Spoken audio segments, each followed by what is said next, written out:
आज मैं आपको सुनाने जा रही हूँ अपनी लिखी कहानी पिछले जन्म का प्रेमी। ये काल्पनिक कहानियाँ हैं जो हमारी तनाव भरी ज़िंदगी में थोड़ी मुस्कुराहट और थोड़ा रोमांच ला देती हैं। तो सुनिए कहानी। मैं लैपटॉप पर काफ़ी देर से प्रेजेंटेशन तैयार करने में व्यस्त थी। काम लगभग पूरा हो चुका था और रात भी काफ़ी हो चुकी थी। मैं गूगल पर कुछ न्यूज़ देखने लगी कि अचानक एक न्यूज़ को देखकर मेरे हाथ स्क्रीन को स्क्रॉल करते करते रुक गए। कुछ आदिवासियों ने एक लड़की की शादी एक सांप से करा दी थी, क्योंकि वो सांप काफ़ी समय से उस लड़की के आसपास ही रहता था। बहुत पहरा देने के बाद भी वो सांप कब उस लड़की के पास पहुंच जाता था, कोई जान नहीं पा रहा था। न्यूज़ देखकर मेरा मन अजीब से ख्यालों से परेशान हो गया। मैंने उठकर फ्रिज से बोतल निकाली और एक सांस में पी गई। वापस आकर लैपटॉप पर कुछ और देखने की कोशिश की, लेकिन भूली हुई वो बातें जैसे फिर एक बार आंखों के सामने घूम गईं। मैं लगभग 13 या 14 साल की रही होंगी जब हम शहर के बाहर एक नई कॉलोनी में शिफ्ट हुए थे। शहर के दूर होने के कारण घर के आसपास भी काफ़ी हरियाली थी। साथ ही घर के बाईं तरफ एक छोटा सा गार्डन था जिसमें कुछ पौधे लगे हुए थे, कुछ फूलों और कुछ मेहंदी के पौधे भी थे। हमारे शिफ्ट होने के कुछ दिनों के बाद सबने गौर किया कि एक छोटा सा सांप का बच्चा हमेशा उस बगीचे में घूमता रहता। अधिकतर वो मुझे ही दिखाई देता था, क्योंकि मेरी आदत थी सुबह शाम पौधों को पानी देना, उनकी देखभाल करना। ये सब मुझे अच्छा लगता था। मैं वहीं बैठकर अपनी पढ़ाई किया करती थी। लेकिन जैसे ही वो सांप मुझे दिखाई देता, मैं चीख कर वहाँ से भाग आती। घर के पास ही बुजुर्ग माली काका रहते थे। उन्हें पापा कभी कभी पौधों की गुड़ाई छटाई के लिए बुला लेते थे। वो सांप के जहर उतारने का काम जानते थे और जड़ी बूटियों के भी अच्छे जानकार थे। उन्होंने जब उस सांप पर गौर किया तो पापा को आश्वस्त करते हुए बताया, ये सांप जहरीला नहीं है, ऐसे ही बगीचे में घूमता है, किसी को कोई नुकसान नहीं पहुंचाएगा, आप नाहक परेशान ना हो और उस सांप को फालतू में छेड़े नहीं। 10वीं की परीक्षा के बाद मैं अपनी मौसी के घर चली गई। लगभग 1 महीने बाद लौटी। उस समय मेरा रिजल्ट नहीं आया था। गर्मी के लंबे और उबाऊ दिनों को काटना बड़ा मुश्किल था। शाम होते ही मैं बगीचे में आ जाती। पेड़ पौधों के बीच रहना मुझे बहुत अच्छा लगता था, लेकिन जब भी मैं उस सांप को देखती, ऐसा लगता जैसे वो मुझे घूर रहा है। समय के साथ साथ वो और लंबा और मोटा होता जा रहा था, लेकिन कभी डरावना नहीं लगता। पता नहीं क्या बात थी कि वो ज़्यादातर मुझे ही दिखाई देता था। कई बार उसे देखकर मुझे बहुत गुस्सा आता। दिल करता सामने लगे बबूल के कांटों में उसे लटका दूं। मन खींच कर रह जाता। सावन का महीना था। माँ ने कहा, बेटा तुम भी शिव जी पर जल चढ़ाया करो, सांप तुम्हारे पीछे नहीं आएगा।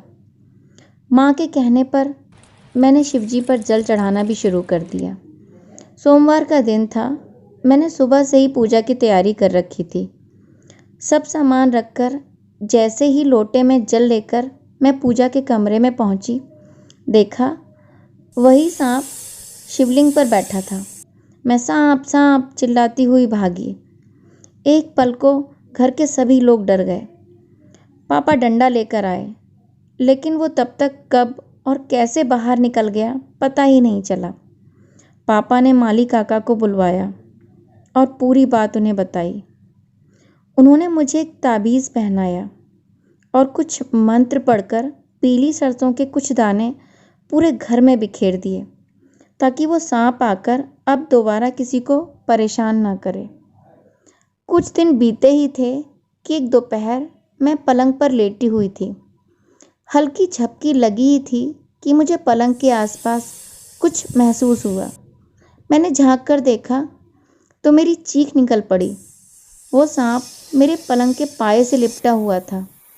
मुझे उस सांप से अजीब सी नफ़रत महसूस होने लगी। घर वालों ने उसे मारने की कोशिश की, लेकिन माली काका के समझाने पर सब लोग मान गए। वो सांप अचानक मेरे सामने आता और किसी छलावे सा कब गायब हो जाता पता ही नहीं चलता। वो अक्सर अब मेरे आसपास ही दिखाई देता, लेकिन उसने मुझे या परिवार के किसी भी सदस्य को कभी कोई नुकसान नहीं पहुंचाया। अब सबको उसे देखने की आदत सी हो चुकी थी। धीरे धीरे सब लोग उसे मेरे पिछले जन्म का प्रेमी कहकर चिढ़ाने लगे थे। मुझे खीज हो आती, लेकिन मैं कुछ कर नहीं पाती। समय बीतता गया, मेरी शादी तय कर दी गई और मैं ब्याह कर ससुराल चली गई। मेरे आने के बाद उस सांप का दिखना बहुत कम हो गया। कभी कभार मम्मी फ़ोन पर मजाक में कहती, तेरा बॉयफ्रेंड दिखा था, काफ़ी कमज़ोर लग रहा था। क्या मम्मी, आप भी ना, मैं थोड़ा खींच कर कहती। मैं अपनी पहली डिलीवरी के लिए मायके आई हुई थी। सर्दियों के दिन थे। मैं अपने बेटे को प्रॉन में लिटाकर वहीं फोल्डिंग पर धूप में लेटी रहती थी। एक दिन मैं अंदर कुछ लेने आई और वापस आकर देखा तो मेरी चीख निकल पड़ी। वो सांप मेरे बेटे के प्रॉन से उतरता हुआ गुलाब की झाड़ियों में जा रहा था। मेरी चीख सुनकर परिवार के सभी सदस्य आ गए। माँ ने जल्दी से मेरे बेटे को उठाया और उसे जांचने लगी कि कहीं सांप ने काट तो नहीं लिया। इधर मैं घबराहट से चक्कर खाकर गिर गई। माँ ने तसल्ली दी कि मेरा बेटा ठीक है, उसे कहीं कोई नुकसान नहीं पहुंचाया है सांप ने। इतना सुनकर सबने तसल्ली की सांस ली, लेकिन पापा और भैया ने तय कर लिया था कि अब इस सांप को ख़त्म कर देंगे। अगले दिन 2-3 लठैतों को बुलाकर उसे मारने की योजना बनाई गई। 3-4 दिन तक वो सांप कहीं दिखाई नहीं दिया। 5-6 दिन बाद मैं वहीं बैठी उसे कोस रही थी कि वो मेरे ठीक सामने घूमता दिखा। पहली बार जैसे मैं अपना आपा खो चुकी थी। मैं चीखती हुई बोली, क्या चाहते हो तुम? कौन हो तुम? मुझे नफ़रत है तुमसे। मैं बहुत कुछ बोले जा रही थी। आखिर में मैंने रोते हुए कहा, सब कहते हैं तुम मेरे पिछले जन्म के प्रेमी हो। अगर ये सच है तो फिर तुम मुझे इस तरह तकलीफ़ क्यों देते हो? क्या खुशी मिलती है तुम्हें? अगर वाकई तुम्हें मुझसे प्यार है तो चले जाओ मेरी ज़िंदगी से। इतना कहकर मैं बिस्तर पर आकर फूट फूट के रोने लगी।